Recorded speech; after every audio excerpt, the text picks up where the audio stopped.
Welcome, Bwah, Bwahaha, Happy Halloween. Welcome to this Halloween horror special edition of Brain on Games. I was going to do a whole episode on fear in games and what is scary and why games scare us. And, I realized that it is so personal that when I was reading articles on the psychology of fear, it was so obvious that everyone has such different ideas of what is scary to them. And also for me, I love horror. I love the themes, the philosophy behind it, the discussion about it. I love the thrill ride aspect of it, but I don't really get scared. If I'm really high on marijuana, I can get scared because things are amplified and I don't get paranoid, but maybe there's a hint of that. The jump scares are more scary. So I enjoy watching horror while I'm stoned and playing horror games if I'm not streaming them while I'm stoned. But fundamentally, though, I enjoy the horror genre, which is my favorite genre across all different types of storytelling and gameplay. I enjoy it more than any other subject matter, but it's not something that really scares me. And so it occurred to me, I wouldn't know how to make a scary game, really. I would know how to wrap it in the cloak of horror. And in fact, after God of War, I was very seriously considering doing a game for the PSP, which I was going to do with photography.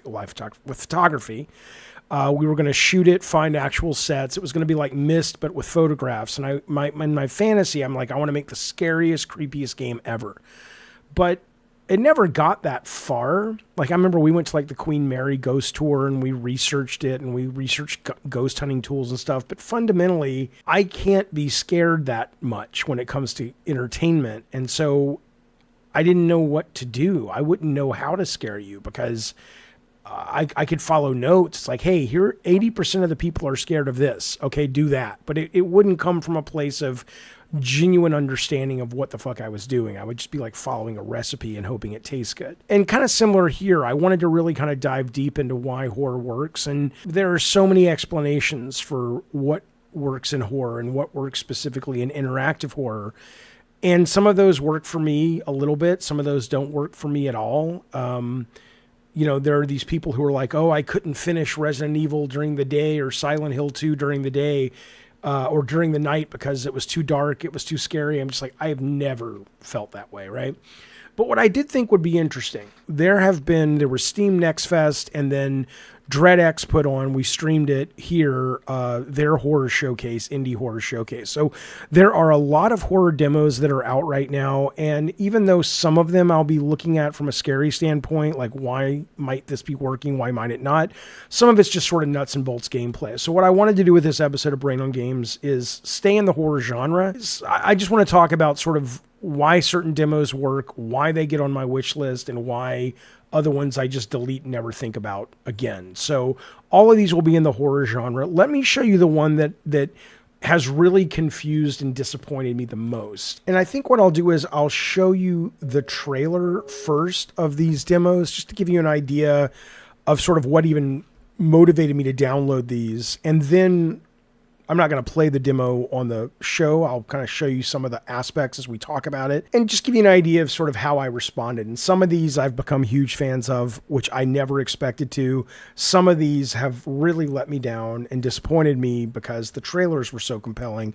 And then some of these I'm just confused by it. Let's start with that. This is a game called BECROWNED. It is, I want to say there might even be an update right now for the demo, but let me show you the trailer. Maybe what they did with the update is they adjusted it so what was so confusing to me is no longer in that demo. So maybe they realized, hey, this is a mistake or this is weird. But this is the trailer for BECROWNED, and then we'll jump into a very heavily edited playthrough and we'll talk about it. Here we go.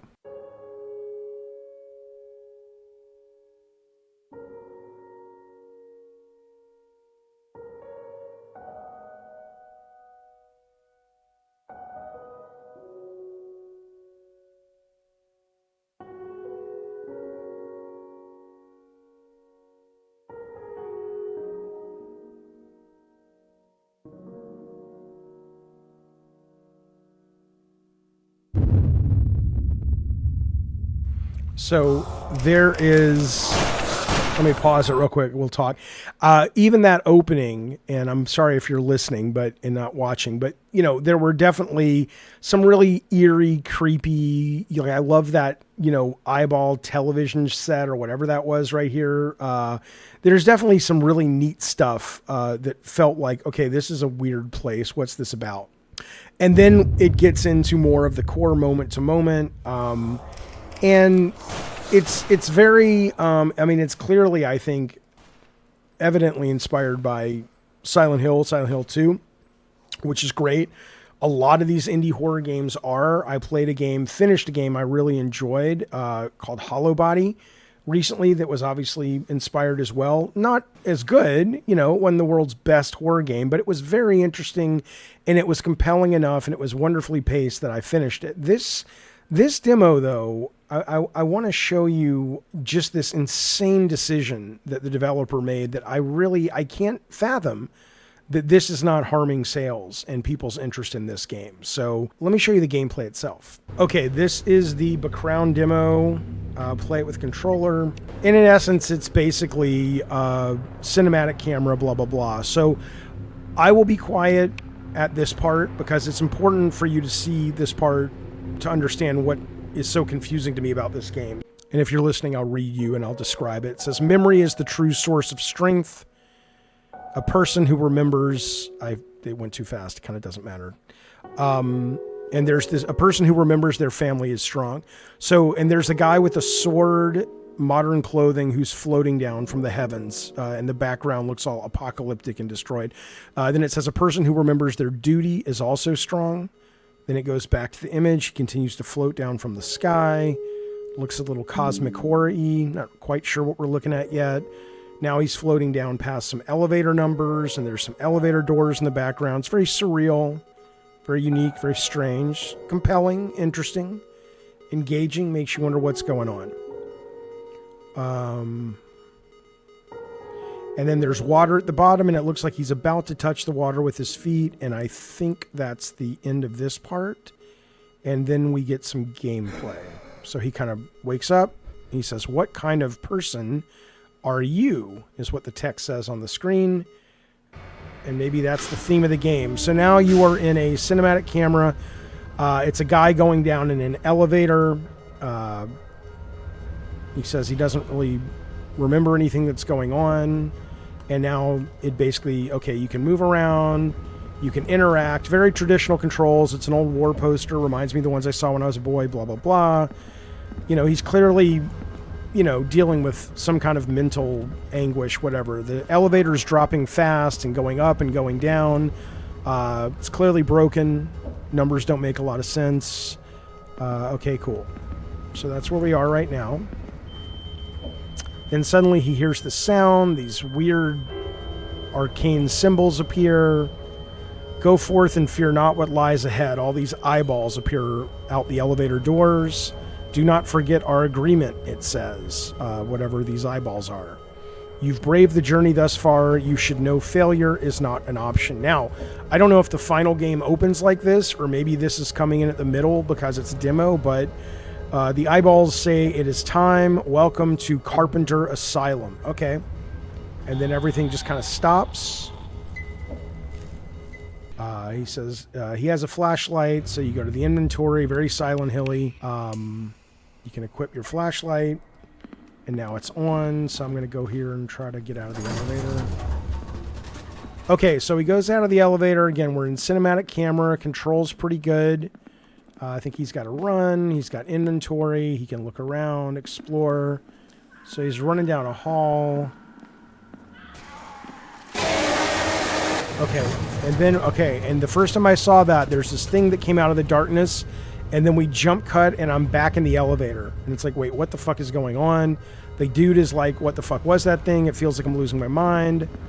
And suddenly we're back in the elevator, and it's like, okay. And then it stops on the 14th floor, and you can step out. Okay, so now it's the same hallway. It's a little different looking. It's a little slightly different.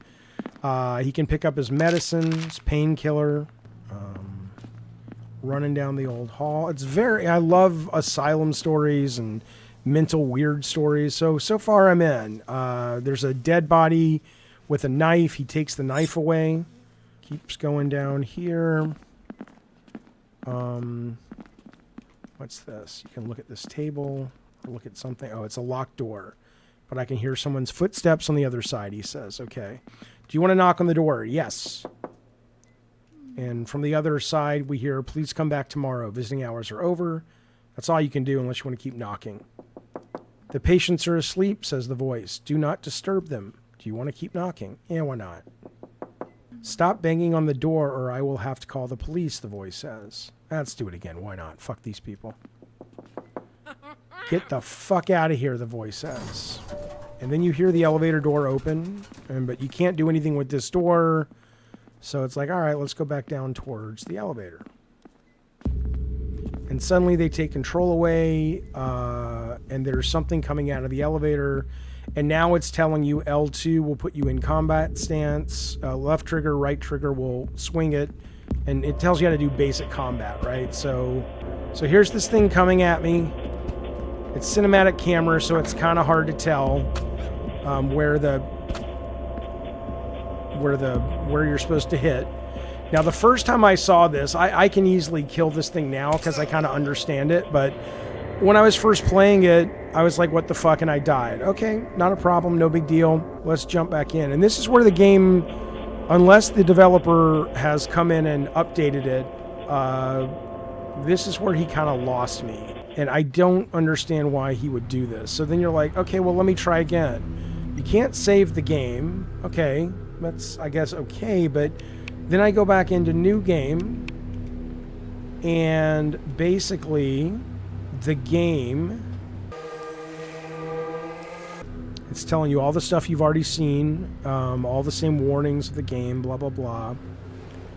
Now, if this was some kind of meta commentary, great. But kind of like near Automata, right, where you kind of die at the beginning and it looks like it's the end of the game, but it's just the start. But this is unskippable, and now you're right back at the beginning. So every time you die in this demo, a demo that's supposed to get you to want to buy this game, you have to go through all of this stuff again. Now, ask yourself, what in the Sam Hill that's about, and why would you put out a demo that does this? I have played beyond that section, and I do like this game, but it's so confounding to me, and it's so frustrating and weird to me that a developer would do this. It's like you want to bring people in. You want to excite them. The minute they die, I mean, I'm making content about demos. Of course, I'm going to keep playing it. But do I really, does the average possible consumer of your game want to sit here and see all of this shit again? The scares don't work the second time around. You already know there's a jump scare coming. It's all the fucking same shit. So I don't understand it. Like I said, I don't hate this game. Once I got past this opening, it kind of started to feel like, this is interesting. This seems like a pretty interesting Silent Hill style, update from someone who clearly was inspired by Silent Hill. But so that's one of the demos, one of the horror demos that really did leave me super fucking confused. Like, what is this guy doing? And, everybody's got so many games to play. There's too much to play that, especially if you're an indie dev that's primarily selling on Steam where you can return it pretty much no questions asked in under 2 hours, the last thing you want to do is put out a demo that is just frustratingly annoying, that doesn't really make any sense why it's frustratingly annoying. I would be fascinated to know why this developer made those decisions. But I think it's probably going to hurt him more than help him for sure. Let me show you this trailer. This was at the DreadX show last week. And as a trailer goes, I was, okay, whatever. It's kind of, out of all the trailers they showed, there was nothing about this one. It's called Sorry We're Closed that made me say, that's the one I really want to play. You tell me if you feel the same. Here's a little bit of the trailer. I'm turning the music down because I think there's licensed stuff. But, I looked at this and I was just like, okay, whatever. Nothing was wrong with it, but it just sort of felt like somebody wants to make a Resident Evil game, right? With a interesting art style or something. Like, there was nothing about this that was compelling to me other than like, yeah, it's kind of cool. I'll look at it. And I did look at it, and I'm glad I did. And maybe this is more of an issue of trailers. Maybe it's an issue of people thinking, well, if I have a demo out there, it'll be enough. But the trailer really does fail to communicate what I think is a pretty cool game, and a game that I probably will purchase. Let me show you some of the gameplay for this title, Sorry We're Closed. So I don't want to oversell it. I'm not saying this is the greatest horror demo of all time, but what I found when I played this was it was just interesting. It clearly, I've been, lately when I've been talking about video games, I've been overusing the phrase, but it's just so perfect. A Mind at Work from Hamilton and The West Wing. The idea that you play a game like this, and I'm not even going to load it. I'm going to go back to the beginning. You play a game like this, and there's clearly a mentality behind it. There's a sense behind it of someone with, I don't even mean something to say like they've got an important statement, but there's a soul here, and that's really, really appealing. So let me just show you some of the cool things. Really good controls for this kind of game. It opens, she's this woman living in this apartment. I'm not going to go through all the stuff. One of the mailboxes is full. This guy's kind of a dick to this girl, blah, blah, blah. So she's going to go up to her room, right? And one of the first things that I think, and I'm not going to talk to all the characters. They all have their own personalities. That's a big part of it. But for what I want to show you, it's kind of irrelevant. One of the things that's interesting is at any point you can go into first person, which will become meaningful in a couple of moments. But so you've got a cinematic camera, but you can also at any point say, I'd like to sort of, go to the balcony and look over it and kind of see what's going on. So that's interesting. At first, when you encounter it, you're like, why is that happening? Right? Okay. Again, all these doors have little stories and stuff. I'm not skipping them just for the sake of this conversation. So she can go, let's see, I don't know if she can go up here yet. Yeah. So this is locked. So she's going to go to her apartment. All right. So again, she can kind of come in. She's dealing with a breakup with, this girl that she really likes. There's kind of some basic housekeeping stuff you can do. Like you can kind of pick up the dishes and put them in the sink. It's just kind of domestic, shit. Teaches you how to do the inventory. Okay, but she's tired, let's have her go in here. I think she's got some pills. Oh, water heals her. That's what you learn. Okay. And, there's a lot more in here, like these posters and her journal. And it's definitely a game where, you learn about her and her life and all this stuff. But for the sake of this, let's go to bed. Okay. The room's tidier. Let's go to sleep. Okay. So she has this dream. She feels like she's out of her body. She can't move. It very much sounds like sleep paralysis. And she opens her eyes and she sees this kind of creepy thing at her door. Right? Nothing terrifying, but interesting. It's like, what the fuck am I looking at, right? And so it talks to you and it's kind of creepy and it's like, she's terrified of it. You don't really know what it wants, blah, blah, blah. Okay. It's very weird. It's very weird. He says, I'm disappointed. I think it's a he. I'm disappointed with your repulsion. I thought you would be the one. Like, I don't even know what I'm looking at in terms of the body below the neck. Like in terms of like, what is she rubbing there? Is that a tattoo? Are those I don't know who this person is. Very, very strange human. Like Marilyn Manson, stretched out and turned up like 20 points or something. But he says, okay, I'll give you time. I'm not going to kill you. And then I think he cuts her, does something with this knife. So she wakes up and you notice she now has this kind of eye, which will become meaningful in a moment. I don't know if the creature was supposed to cut that eye and make it appear on her or whatever, but she gets up, she gets out of bed, she goes back out into the hallway. I think she might still be dreaming though. So the one place we can go is up here. This door feels weird. Maybe she's still in the nightmare. And she goes into this space. So she thought she was going up to the roof, but alas, she sees this weird thing. People look frozen in place. Am I still dreaming? And then she talks to this lady, Robin, and she's like, Robin's basically saying, because she's the friend you saw here out in the hallway, but she's like, this is my true form. You're not dreaming. You're just kind of in this other place. She says, these are tears in reality. You've kind of found your way in. She says, your real advantage is this third eye thing on your forehead. And sort of what it does is, and this is a mechanic I think is really neat, is that she can kind of see with her third eye. It's kind of like we've seen this mechanic before where you shift realities, but I've not seen it where it kind of is in a radius around the main character and you can kind of walk around and that's sort of and affect the environment with it. And that's kind of the basis of, it seems to be a lot of the puzzles and navigation. So I can go to these people, I think, and with the third eye now they come into fruition or visual and you can see their story.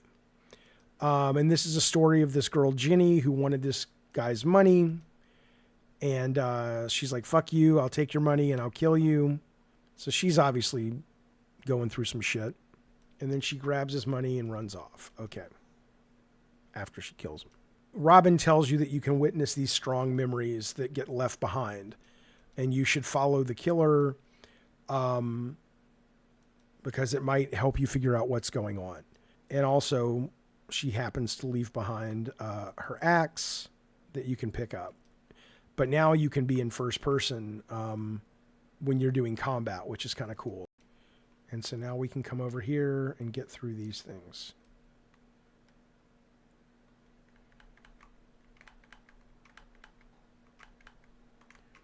Okay.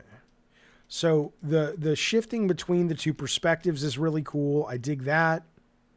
Having that third eye that lets you kind of see two versions of the same world and how it does puzzles. Like if you walk into these roots here, it'll damage you. But if you activate the third eye, they're not there in that world. So you can go past them and you can get a water bottle, which gives you health. But if you actually turn it off while you're in the trap, you'll start taking damage, right? So let's see, what else do we have? I don't think you can go down here. You can go down there. Let's see what's in here though. So without the third eye, it's just this safe, but with the third eye, I guess you see this luggage. I don't know if you can do anything with it. So let's go down the steps and see what's down there. So again, this is, I guess when you're running, you can't run with a third eye. The weird thing about the combat though, which you can only do in third person. I don't think there is or first person. I don't think you can attack in third person, is that a couple of things. One is that when these guys come at you, okay, so you can activate this and see it'll pause them for a brief moment. So you'll get a little bit of a break if you want to kind of use it strategically to pause them. And then you'll see that heart when they're in your third eye. If you damage the heart, and it's easier with a gun, you do more damage. But I don't have a gun right now, so I'll show you this with the first person. Okay, well, I got him that time. The thing that's a little challenging, and I guess it's part of it, but I don't know if I love it, is when you go into combat, right? And let's say the rat is coming right at your feet. So you go into combat, and you swing, and then when you come back out because you need to back up real quick because they're attacking you, and then you go back into combat, you have to kind of reacquire. So you kind of have to remember if they're at your feet here and you're like, oh, I attacked him, but he's going to do a counterattack, and you run away, you have to remember to turn. And then when you go into first person, even if it's oriented right, you still have to vertically aim down if the enemy's lower. So I don't know how much of that needs to be addressed, like improved, and how much of that is like, no, that's kind of part of it. I'm not entirely sure how I'm feeling about that, but let me show you more of this because this is pretty cool. There's some cool stuff in this. I've become more and more of a fan of this the more I've played this demo. And look at this. This is just you know, I don't know. Again, it's a demo, so I don't know how prevalent or important this becomes. But I love that, like, in most cinematic camera games, you'd cross into this threshold and you're like, okay, yada, yada. Now, I'll give you a spoiler. There's a monster down there. But if you play it a certain way, you can come in and just go, let me look. Oh, okay, I can prepare. I can heal up or whatever because I know there's this guy down here, right? So let's see. Do I have another weapon? I don't think I have the other weapon yet. Okay. So let's go down here. But see that? Like I was trying to run forward, and I went the wrong direction because coming in and out of that perspective does take a little acclimation. Okay, so there's a water bottle. Like I want to back. See that? I was trying to back away from it right here. And it takes a second to kind of reorient. So let's see. He's going to turn around. See, I paused him, but let's see. See, he attacked me. So I'm going to run away. Then I have to turn around again and then aim down. It's not a big deal so much as it's just kind of strange. It's a very weird sort of mechanic, basically, that I could totally live with if it, here's what I would say. I would become much more frustrated with this game if they start hiding puzzles in places that I have to do every area with a fine-tooth comb twice, once with the third eye and once without. But so far, like I said, that has not been what this is. All right, so I don't really know what's coming up. Here comes a rat. Here's another really cool thing that you can do. So he sees me, he's coming at me. But if you hit the third eye at the right time, it'll pause, and when they come into the zone of the third eye, and you can use that to your advantage. It's harder with the melee because you got to be real close. The good news, though, is the game does have, at least the demo so far, projectile weapons. So the melee is great, but you also can get, in this case, you can get a handgun. And the handgun allows that tactic I was just showing you to be much more effective. Check this out. We got some monsters in here. I'll wait for them to come into my zone. Now watch this. See that? You get a very brief pause of the enemy when they step into that zone. Right? So you can strategically use that third eye on off with, again, I'm sure maybe there are some melee weapons coming up that have longer reach, but with your little hatchet, you can't do it. And then what's really cool too is there are certain enemies that kind of are like, yeah, fuck you. We're not going to let you do that. Like this guy down here. If you want to use your third eye with this dude, you very quickly realize he like shuts you down. He like does this scream, and it's like, yeah, you got to fight this guy, you know, from afar or without the advantage of the weak spot, at least for the moment. Maybe there's a weapon that will let him. And again, he still has damage zones. His head will take more damage, obviously, but it's not going to give you that big 40 points or that big weak spot. Come on, fucker. The one thing I also notice is it's easier with a mouse. Everything in this game is easier with control. But the aiming, though, I hope they do a little bit of... I know there's a little auto-aiming, but I hope they add some more. Because using the mouse to target is a hell of a lot easier. The other thing that's cool is you cannot shoot projectiles when your third eye is on outside of your third eye, right? So this thing is not taking damage because the bullets dissipate. So you have to basically fight things that are far away with your third eye off. And so I'm sure there'll be a number of mechanics that, or enemy designs that really force you to take that into account. Like maybe you can see where the weak point is of the enemy with your third eye on, but he keeps his distance, so you have to kind of remember where it is or something like that. That could be cool. It's good stuff, though. It's really unique combat system. I dig it. Third eye use is also really good for puzzles. We've already looked at kind of using it to get past thorns in the environment, but there's a lot of cooler stuff in this demo. Here's a good example of that. So there's like this thing inside this cage, but I can't get it because it's metal, I guess. But if I look at the same object using my third eye, now it's wood and I can. And now I get, I don't know what this thing is, but it's a little collector. Little artifact, whatever. So that's kind of cool. I dig that. All right. And this is another really cool puzzle. You come into the bathroom, and again, if you look at her health, it's pretty low. You can use water that you can collect to heal her, but you can also get it from certain sources. Like here's a sink. She's like, yeah, I'm not drinking that nasty water. No fucking way. So she can go third eye, and it's clean. It's back to like a normal bathroom like it was, or semi-normal. And now she can actually drink it when you're in that state. So it's some pretty cool stuff. I love these kind of puzzles. And they mix it up. You have some inventory puzzles mixed with your third eye puzzles as well. Check this one out. So this eye has been put here, and it talks to you, and it says, hey, I'm not letting you in. And whether or not you're in this version or this version, it's still there in a different visual. And if you get close to it with your weapon drawn, it shuts itself, and so you can't hurt it.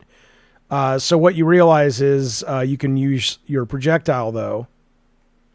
And whether it's in this version or this version, I think you can kill it that way.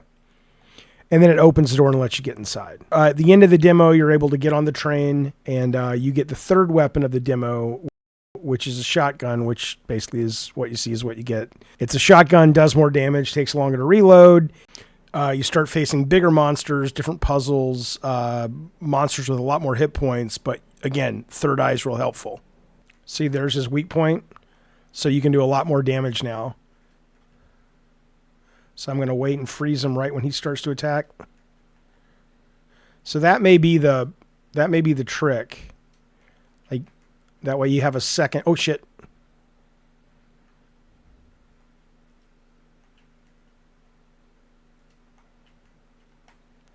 Yeah, that's the trick. You wait right till they're about to attack, and then you activate the third eye. That's pretty cool. You know, I was talking to somebody on Twitter about this, and they're like, "Oh, it looks janky. It doesn't look good." Let's see if this guy can get through the stuff. He might not be able to. Oh, he can. Okay, fuck it. He's like, "Oh, it looks janky," and I'm like, first off, it's not janky, but it is. You know, it is. It is a low budget game. It's an indie game. Oh shit. See that? And I got hit. Oh, that's great. That's great. You know, it's an indie game. I don't think it's made by a lot of people, but I think there's so much more interesting stuff in this than a lot of other games that it's just, you know, I hope people give stuff like this a chance because, oh shit. Oh, and I died. Okay. All right. Well, I was almost at the end. The end of the demo, you kind of get off the train and that weird tall woman appears again, or man, or androgynous character. And it pretty much is like, okay, it's cool. It's cool. Here's what I'll tell you. I really like this. Out of a lot of the demos I've played this week, this has been one of my favorites. I was very surprised by this. And if you go back and look at that trailer, it's like, right? I mean, the trailer was fine. And I don't know what the trailer could have done to really get you vibing with it, but there you go. Okay, I have saved the most frustrating, unusual, disappointing, cool, interesting demo for last. I'm going to do a follow-up to this if you guys like this particular type of Brain on Games, because there's about 4 other demos that I wanted to go through with you guys like this, but I want to wait and, you know, they take a long time to edit and put together, so I want to wait and see if this has been enjoyable, and if it has, I'll do a follow-up. But for this episode, since we're already getting so long, this is the last game we'll do for this episode, but I did save the one that I think is... I'm struggling with my emotional response to this particular demo. This is called Enigma of Fear. Comes out late November, and let me just show you some of the video I captured with my commentary, as well as I ended up having to go to YouTube to watch somebody else play it. You'll see why in a couple of minutes, but here we go. This is Enigma of Fear. Okay, if you want to see a very strange demo in regards to design decisions, this is a demo for a game called Enigma of Fear, which, you know, kind of a cool, cutesy looking, I don't know, Nancy Drew horror thing. I don't know what this is, but it looked kind of fun, so I figured I'd download it. This is what the game actually looks like on the Steam page. You're a paranormal detective. It's a mystery investigation. It's kind of got cutesy pixely graphics, but monsters. Okay, I'm in. I can do that. Sounds good. This is what you do. You go to, you come over here and you go to begin. And at this point, I have no idea how to start the demo. Their start screen, unless you count this as their start screen, is a puzzle, which is bold, I suppose. Am I trying to match the shape? Again, at this point, when it's a demo and it's a start screen, and you can return games to Steam in 2 hours, and chances are their biggest audience is going to be on Steam and maybe Switch, you really don't want to be doing this. I don't think, but I don't even know. Am I supposed to match? What? I have no idea what's happening. So at this point, I spent about 4 minutes, literally on the screen going, what is this game? How do I play this demo? How do I start this demo?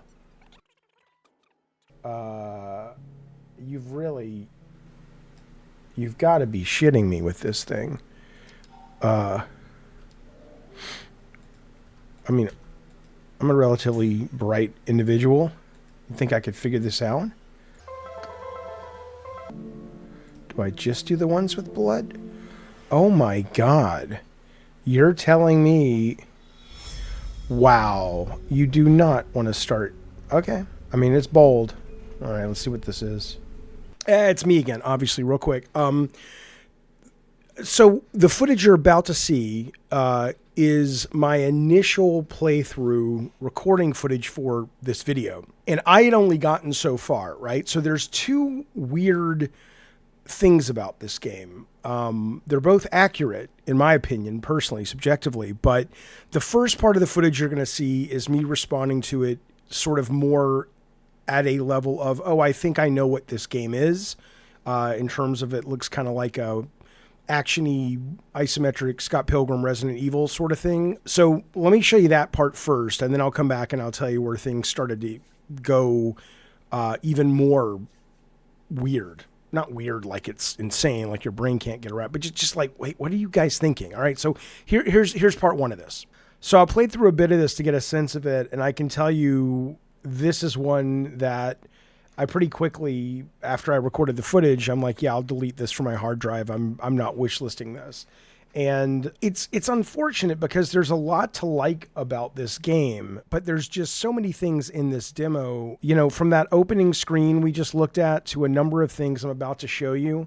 It's just, it's too many things that make you go, you're not going to be taken care of as a player, and I just don't want the headache. So one of the things is, just so you know, I've turned up the gamma really, really brightly, or all the way, because otherwise you couldn't see it. Like, it's really a dark game, and I get that you have a flashlight, and that's cool and all, but it's very difficult to see this game, even with the flashlight. And I think part of it is because the art style is actually quite cool. It's got that kind of... what is it, like Octopath Traveler? You've got the 2D sprites in the 3D world, but they seem kind of obsessed with surrounding you with foliage and foreground objects, and it makes it really hard, especially when it's dark, to see objects in the game. And even the light aside, it's very difficult to know what the path is through this foliage. And you keep bumping into things and stopping, but visually you don't really know why you've stopped, right? There's like right here, like I don't know what the hell this is, but I can go beyond it. And I guess that's a tree, but it's hard to tell how close you are to the tree because it's in the foreground. And then, if you're running, which you want to do, you want to get through the space quickly, you end up losing your momentum because it brings you to a dead stop. So it's really frustrating. It's hard to see. Like I said, I like the art style. It's about this woman. I don't know how old they are because they're in this kind of Scott Pilgrim style. Although I assume they're young adults because this guy cusses like a sailor, or this woman. I don't know who she is, but so they're looking for her father though. He runs this paranormal association, which is cool. I love that idea. It's very Stranger Things. I'm into that stuff. The art style is very cute, and I love it with the pixels, but then they have this weird art style of the 2D stuff that isn't very cute and is also kind of confusing because it's so off-brand from the Scott Pilgrim stuff. So there's just kind of a real sense that, you know, there might be some interesting stuff here, but there's a lot of things this game does that really just kind of makes you go, I don't know if they're going to take care of me, is the best way to put it.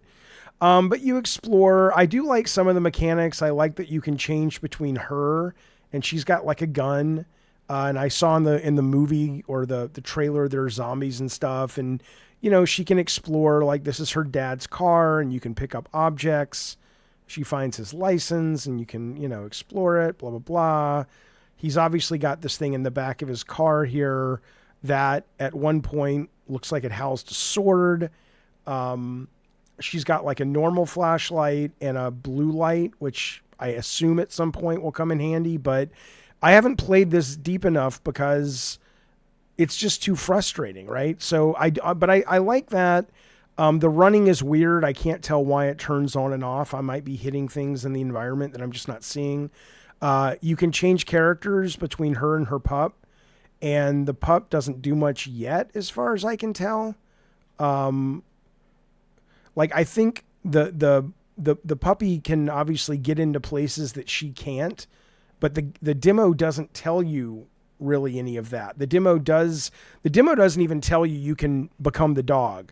But he can interact with things. He will bark. I don't know what that does yet. And then you can make him stay and switch back to her and he won't come. I don't know what that does in the game. Maybe it guards something, or you can basically make him come back to her. Right. But yeah, a lot of these things are things that you just have to kind of fuck around and find out on your own, which I guess would be fine on its own if that's what the game's about. Like, ooh, figure it out. But there's so many other kind of just shitty quality of life things that it's just super fucking frustrating. Like, at this point, she's, well, check this out. She wanders around. And again, you can't see shit in this demo, but she wanders around and she kind of, you don't really know there's nothing to do. There's an interact thing here, but there's no visual for it. You just, think about that. You just happen to have, you need to have happened to just walk over here for no reason because there's no visual to see that arrow or exclamation point. And then there's this letter, which again, I'm not entirely sure what it means yet, but maybe it's relevant. Maybe it's not. Who knows? These things you can't interact with as far as I can tell. So they're just kind of set dressing for the moment. I'm sure they'll come into play because there's a lot of them. Love the paranormal, love the occult stuff, love kind of modern day Scooby-Doo kids exploring this shit. But here's the thing that really kind of got me. So the game did not train me that I can switch characters at all. There's no, and again, I don't know where this comes in the game, but if you're putting it's nuts to me. You're putting a demo out. You want the world to fall in love with your game and wishlist it and get excited and talk about it. And you don't even tell the player about this mechanic. And the mechanic's not obvious. You have to press R3 to become the dog, right? So watch this. Okay, so she's wandering around. And it makes it like when you get a little stuck, which like that was so frustrating. I was running. Here, I'm going to rewind that. Look at this. I'm running and suddenly I stop. I guess I hit something. I don't know what the fuck I hit, but the level's like that all the time. So it's this constant kind of start, stop of your momentum. And it's just shitty, especially for a level like this where you don't know where to go. You don't know what the path is. And so you're kind of left just going, well, I need to just, if you really want to commit to this game, you're going to just be doing a lot of wandering literally in the dark for a while. The last thing you want is the character to just start and stop and not have any momentum to explore, because that just exacerbates the problem. Like this, I don't know why. I don't even understand what the camera's doing there, but okay. So you come to this thing and at some point, Again, you don't know the dog can be played, right? So at this point, you may not have even seen the hole in the fence, but let's assume you have or haven't. It doesn't occur to you to control the dog. So you go here and you can't open it, and it says there's new dialogue. Okay, that's helpful. Let's go back. I guess Samuel's one of these guys. Assuming you were paying attention to the name, but let's, you can't control the camera with the R stick. I don't want a full camera control, but it'd be nice to be able to kind of look ahead or a little bit. But look at that. I'm slowing down, stopping, starting. So you go back to this dude. There's full voice recording. I just didn't record it on the video. And you say, hey, I'm trying to get through this wooden gate, right? So she says, listen to this. She says, there's a locked gate.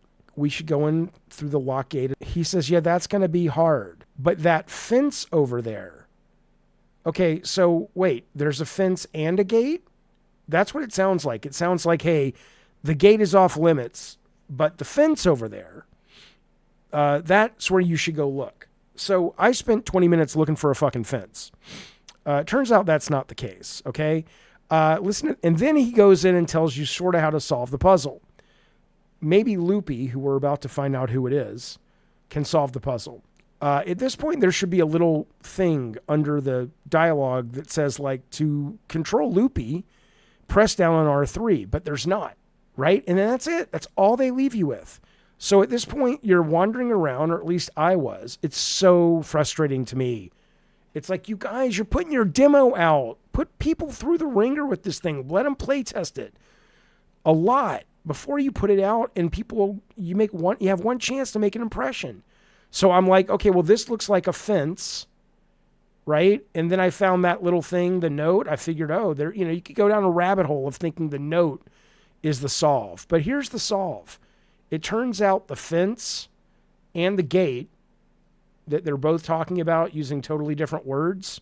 And even geographically, he's like, that fence over there. It sounds like he's talking about a different one. They're not different. They're the exact same thing. So that's number one. You have to go back and realize that the solve of this is the fence and the gate. And then even if you do happen to see the hole right here, which is hard to tell because if you look at it, it kind of looks like, is that a rock, right? You still have to have stumbled upon the fact that you can be this guy. Okay. And this is where I gave up. And this is where I said, okay, I'm done with this, because it's not that I'm not interested. There's a lot about this that's interesting. I love the art style. I love the thematic. There's a spirit to this. This isn't some generic slop, but it's like, holy shit, man. If this is what you're willing to put out as a demo, which is one of the most important pieces of marketing a small game's ever going to have, and you don't go through the trouble to make sure your player is taken care of in the demo, I have very little faith that they're going to be taken care of in the final. And maybe it just becomes an issue of waiting for reviews. And at this point I stopped. So now that I'm recording, I kind of want to keep playing because I do want to see more about this, but I don't know. Let's just say this. It's certainly not on my wish list. It's on my shit list, but I don't know. I almost feel like resentful. Like, I want to keep playing it, but fuck you, developer. You let me down. You dropped the ball. You don't deserve my time. So I don't know what I'm going to do, but I'm certainly not going to play it right now because I have other things to play and do. But I'm compelled enough to keep pushing through to see where this goes because there's a lot about it I like. But you know what? Ugh. Fuck you. But I'll probably come back to it. And come back to it I did. This is what happened. All right, fuck it. You know what? When I was recording the game for the video and I got through the gate and this was a house, I'm like, oh, I'm going to keep playing. So I'm recording again just because there might be something worth showing you. But, shame on you, developer. I tell you what, clearly what's here is compelling enough, at least for my brain, to put up with this horse shit. So at least that's a good sign. What do we got, a crowbar? Okay, uh-oh. Okay, again, can I get a little hint, a little help? I don't even know what the fuck I'm doing. Give me a minute. How do I equip other things? Oh my God. I was trying to switch to the dog to see if the dog could bark or something. Again, You guys, what is the matter with these people? Guys, do the work. You're not ready for this demo. Your onboarding is junk. I don't know how... I don't know anything about your game. I don't know how to equip a crowbar.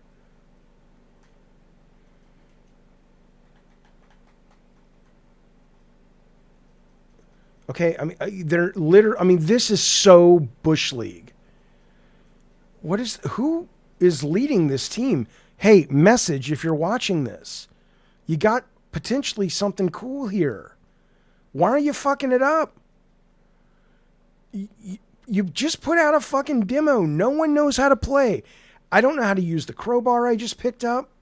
I have no idea what the fuck I'm doing.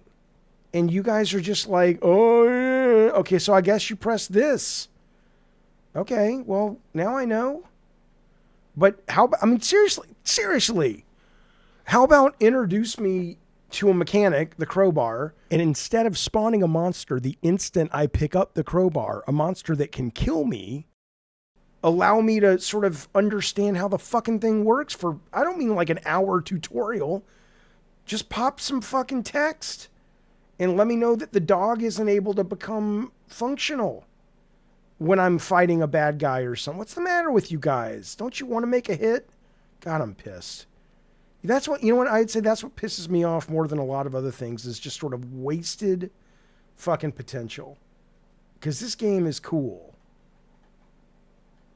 I don't even know why this thing's, is it lit up? Because it looks like it has like a, oh my God, you guys. God, you guys need a design director, consultant, whatever. Look, you see this?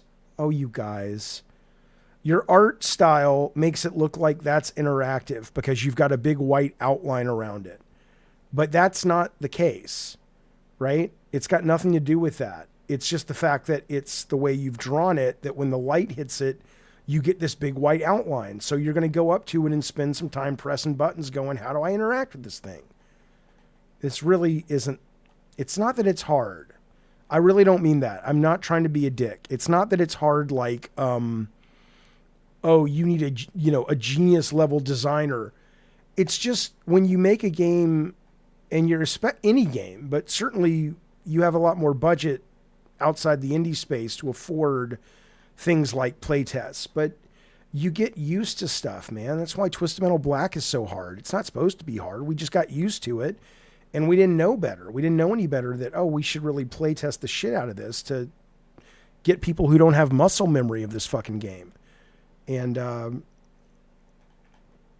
man, that's a real shame.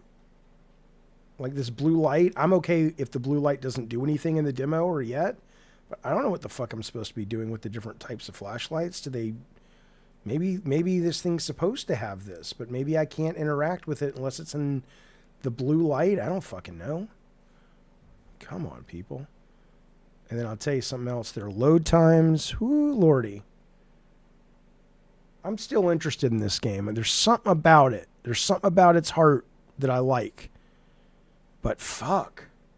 Who made this game? I don't even know. Let's go to their store page when we're waiting for the fucking load. That load wasn't as bad coming back. So she got through the gate, by the way, the fence, whatever they're calling it in this moment. Let's see. Can she use the... I don't know what those are, but... she got through the gate, the fence, and there's a house here. So I haven't gone in yet, but I went into the cellar. And I swear to God, if they basically start doing the tutorial of all that shit I was just complaining about, but they do it in the house because they assume, oh, people will go in the house first, I'll be pissed. No, okay, you can't go into the house first. You have to get the crowbar anyway. All right. I mean, I guess the logic is it's not out yet, and so maybe they're like, fuck it, put it out. If people, well, no, because I think you do more damage. If you put it out and it turns people off, they're not like me making videos and stuff. They're going to just walk away. And then someone's going to have to say, oh, you've got to play this game. It's really cool. and they fix the rough edges, or they're whatever, or the rough edges are worth it. I imagine you do more damage by getting people to walk away with a negative taste in their mouth versus, oh, we'll get them on the next demo, but let's at least get something out there. I don't know. I really don't know what the stats show. By the way, this is real time. I'm just waiting for the load. To be fair, I don't have it loaded on my SSD. So, but a game like this shouldn't be taking this long. But it's a work in progress. That I'll forgive it. I assume that's going to get optimized. Activate. Is there a tape in there?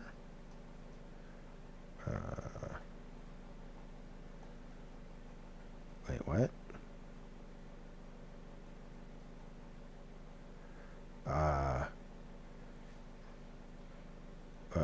What? I'm hitting activate. I'm hitting the button, which is down. This will, okay, these are different messages, I guess. But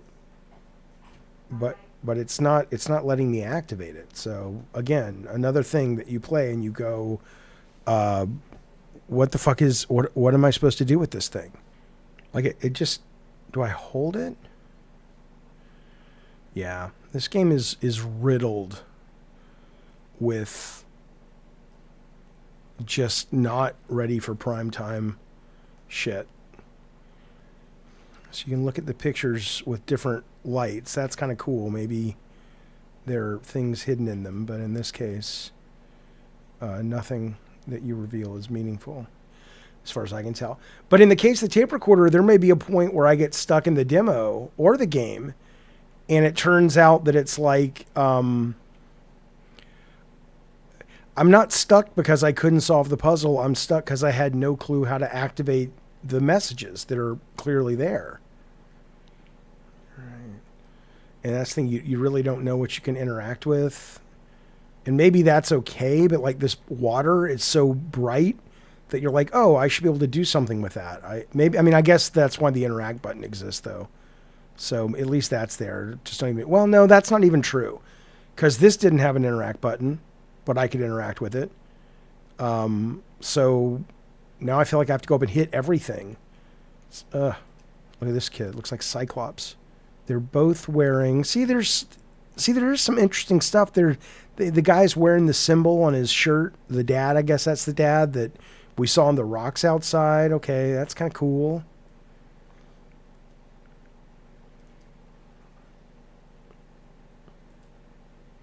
Cool. Yeah, I'm interested in this. There's something about this. I really love the theme and the style and sort of what it's about. But man, and I love the isometric stuff. Come on. Please, I beg you, developer. If you don't have the time, figure out a way to get the time. If you have the time but you don't have the talent, just, you can find somebody who can come in and just play test it. Just put it out there to the testing community. Hell, I'm sure my community, put them out and just say, hey, could you guys play this for a couple hours and just give us some notes? Just, don't fuck your shit up, man. That's cool. I like that effect. All right. Flashlight. Yeah, that's cool. I dig it. I guess we got to find the hands of the clock, though, is what we got to find. It's always the case. Okay.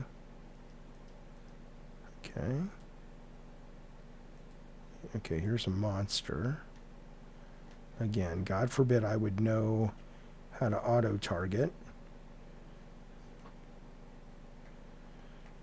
I guess that means... Oh, shit. No. Oh, my God. Come on, man. The first time you're going to let me finish a monster off. Don't throw another one my way. Again, you can know the first time that's going to happen where you give somebody the chance to finish off a body. Allow me the freedom or the ability to, don't spawn someone else until I've done my first kill. Because I had no idea what to do mechanically, button-wise, when you said finish them off. Again, it's only frustrating when you're playing it like that. It's not frustrating like, oh, you guys are idiots. You don't know a lot of things when you're making a game. Things become easy to assume that everyone's going to know. Everybody can fall victim to that.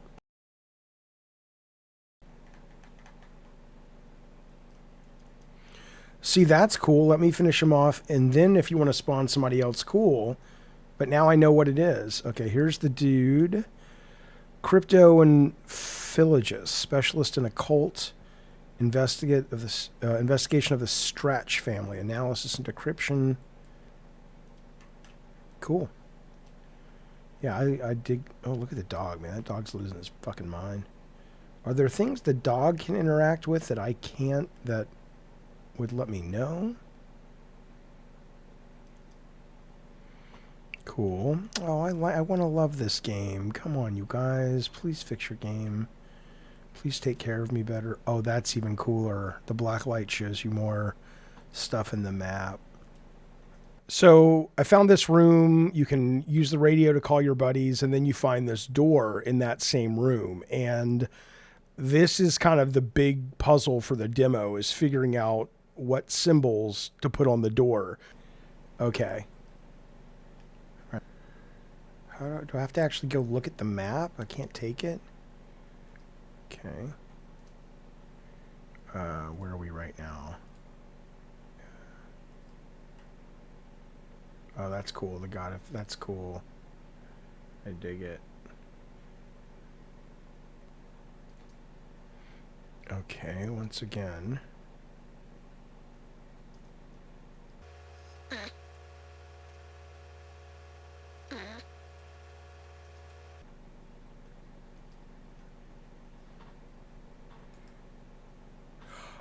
Oh, no. Okay. So you have to use this thing. Okay. But when you're over it, it doesn't look like anything.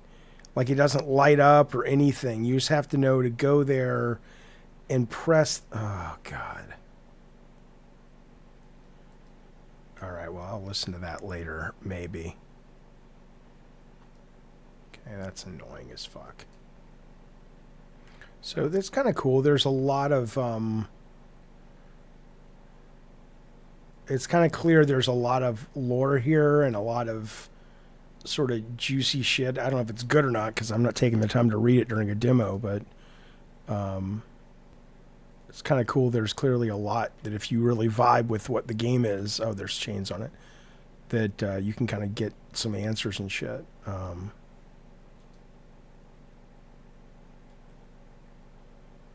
Okay.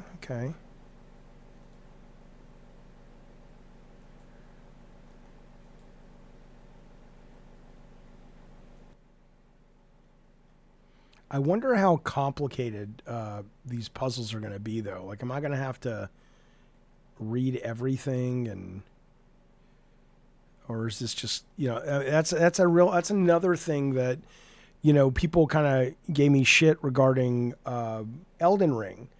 About, oh, well, a couple of the puzzles you have to really read the descriptions and stuff. And you know what? I don't really have a problem with that. But what I have a problem with is the game needs to let me know, is this the kind of game it is? Or is this just like, oh, yeah, you can skip all that. It's just for, people who are really into the lore. Or is this thing, crucial to the hints of that you're going to need? I think the game really needs to make that clear as well. Otherwise, it lets me know, am I in the mood to buy and play a game like that? But I think it also allows me to, know where in the game to spend my time. Like, okay, I got to really sit and think through this. This is kind of like Resident Evil meets Scott Pilgrim meets a little bit of Myst, which is not a bad combination, but it is if you don't know what you're getting into. Calypso. Cursed Immortal. Yeah, like I said, there's also a lot to read and a lot to look at. And what the fuck? What? Okay, I have no idea. Yeah, just keep walking into it, Jaffe. Well, I'm curious. What the fuck is that?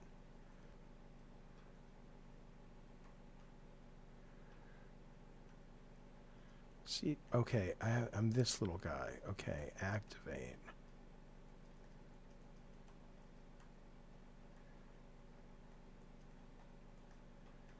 Okay.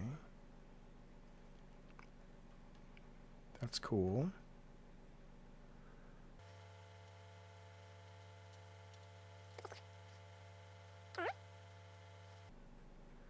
There's a lot to this. This is neat. There's a lot to like about this game, and there's a lot to be annoyed by. Now, do I get to keep this, or does it...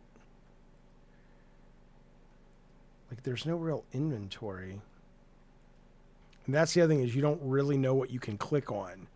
So you end up kind of just moving this dot around and just spamming the X. Come on, guys. Come on, guys.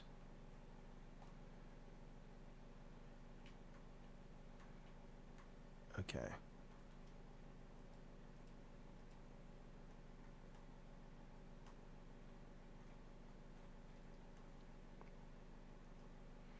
Oh my God, enough with all the notes and little puzzles, and there's a lot of that too. That Samuel guy wants to talk again. Oh, let's see what this is first. Oh, there's so much of this stuff. Yeah, this is kind of a tricky thing because this is indicative of what the game is. Just the amount of like, if this is not all just color commentary, but it's like, hey, this is like, it's not The Witness or anything in terms of that puzzle game, but it's a relatively in-depth thing. I guess it's an accurate reflection, but I don't know. I think this is it's a, you know, I like real puzzles, but I also wonder if this is not a little overwhelming. It's just like I come in here and it's just so many charts and symbols and numbers and recordings to listen to. Yeah, there's just a lot to take in, and you know, that's not a bad thing necessarily. Can I take it? I can't really take anything. I'm trying to figure out why I'm kind of bothered by. It's almost like I'm overwhelmed, but I don't know yet. Here's what I'll say. I feel like I'm overwhelmed with all this stuff, but I don't know how much of that is just I'm not prepared for it, or I don't know how much of it really is demanding all my attention and knowledge.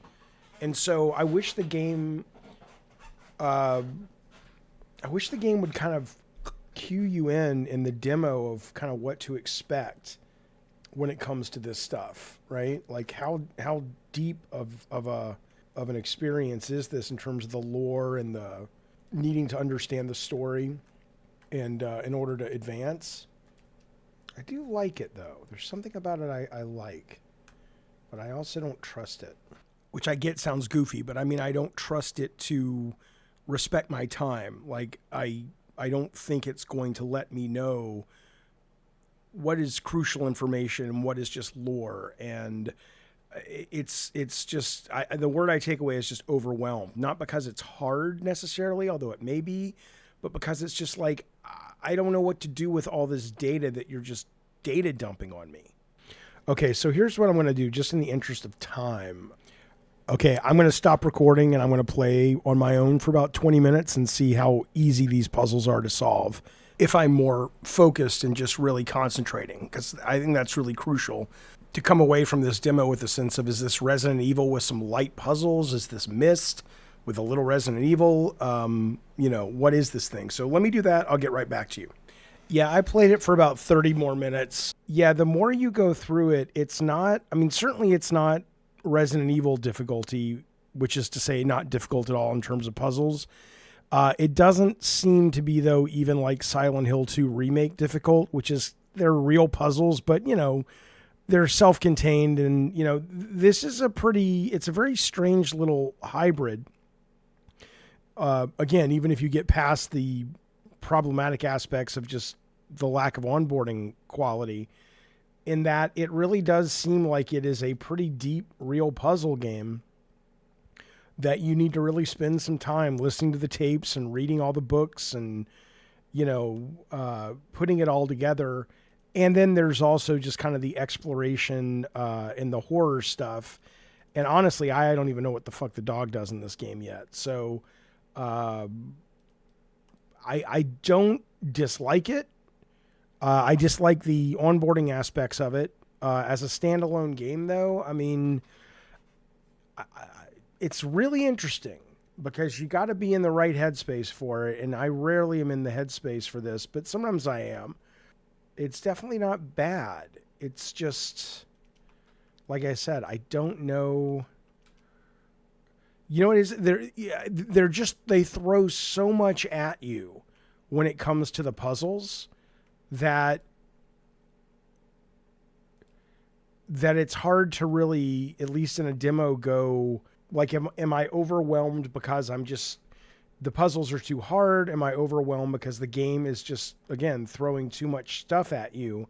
And it's not contained, so it's not like you get thrown a couple of riddles or puzzles or maps and you solve that, then you move on to the next section, and then you get to solve another one or two riddles. It feels like it's a little bit of a mini open world, and all the puzzles get thrown on the floor and on the table at once, and it's like, solve them. We're not going to tell you which one's the puzzle, which one's the key to which puzzle. We're not going to even tell you what is a puzzle, and have fun with that. But there's just a lot. There's a lot here. Never mind the fact that over half the things you can look at have to be looked at twice, with the blue light, the normal light, and then a lot of the paper you got to flip over and look at both sides. I'm real torn on this one. I'm gonna put this on my wish list just to be aware of it. You see what I'm saying? It's like constant. It's like here's a little kid's drawing, and here's an alarm clock, and here's a clock without hands, and here's look at this over here. Here's a jar of eyes that you can look into, and here's more tape recordings, and here's this book, and it's almost like it's just like every puzzle that this developer ever wanted to make is present, and in it you're just kind of like going, it's just super. And then do you look at it with the black light or not the black light? What do these colors mean? Green, blue, yellow, and pink. Okay, is that the puzzle? Like it's like you don't know what the lock is necessarily, and so you don't really know what the key is. It just feels like really kind of like puzzle porn or something. Now I want to show you two real quick parts of the demo that make it, I would imagine, very difficult for the developer to know how much of the things I've been complaining about the last few minutes, basically the overwhelming amount of puzzles thrown at you at the same time and never really knowing what's what. How much of that is the problem versus simply not making things clear to the player is the problem. I'm going to show you two things that are absolutely insane, that there's been a patch since this demo has come out, and neither of these have been fixed yet from what I can tell. For all I know, if these two things had been fixed, those other things, I guarantee you, wouldn't have been as big of a problem. They may have still been overwhelming to the point where it's too much, or it may have been a perfect blend. But look at these two things. Both of these I didn't realize until I watched this streamer that's free stream right now play the game, because I was just like, I wanted to know what to do next. I wanted to see how the demo ended, but I was absolutely, totally stuck. So I went to YouTube. There weren't many playthroughs. In fact, this may have been the only one at the time. Just went up a few days ago, so I watched this. So again, two things that could have totally changed the way I feel about this game, and probably other players too. The first one is this box here, and it may have been in my earlier video, but it's this box that if you click in the right spot, a little drawer opens and hints come out. He must have gone back, very much like me with the tape recorders, he must have gone back to this box in his video, which was like a 4-hour playthrough, 4 to 7 times, and just moved the mouse around or the controller around and tried to move, nothing was happening. And he finally got the button. He finally clicked at the right point. And he even said, and it caused the drawer to open with the hints inside. And he said, well, here's what he said.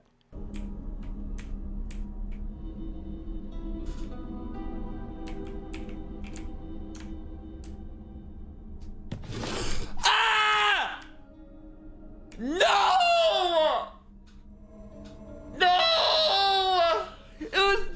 to click. I had to click. Damn it. Guys, I'll be honest. I accidentally got it wrong. I accidentally got it right. Because I wasn't even trying to click to open anything. I was trying to click. I thought if I maybe clicked, I could like flip it over. I tried to like pan.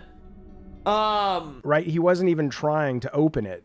There was no visual cue there. It was, as far as he could tell, as far as I could tell, it was just simply the fact that he was trying to grab it so he could rotate it and see if maybe there was something under it.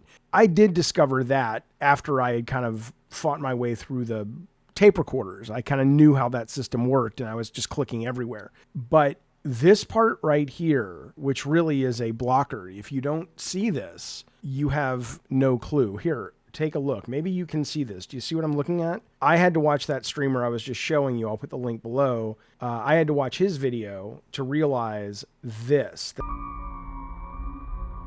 Wait, guys, I see something. Guys, I see something. Look at this. Do you guys see that outline? Do you see that outline?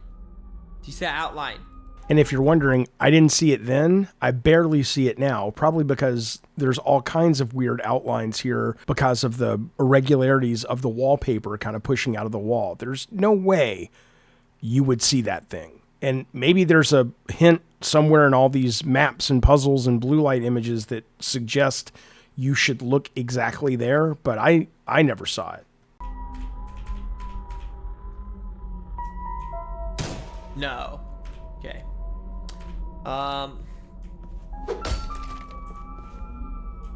Did that do something? Oh, it did! No! No, that's it! That's all it was! Oh. And again, I never even saw the thing. Forget the fact that I might see it and go up to it and there's no interact button, or I might go up to it and see it and shoot it, nothing happens. I have to see it, realize I can interact with it, then go up to it and realize I'm going to try the crowbar. And only then can I smash it open. And thank God I figured out I can control the dog, send the dog through the hole. And then you can pretty much solve the main puzzle and finish the demo pretty quickly. Absolutely ridiculous. Again, not ridiculous to have made those, what I consider mistakes, but ridiculous that this demo has been out and they haven't fixed it. And this game comes out in a couple of weeks and, what? How is this? Maybe it is. Maybe by the time this video comes out, they will have fixed it. But how do you put a demo out that's basically, for most people, my guess is the completion rate on this demo is incredibly low, because who's going to see that? Again, I like this game. Believe all that shit about this thing, and there's still something here I really like, which says a lot.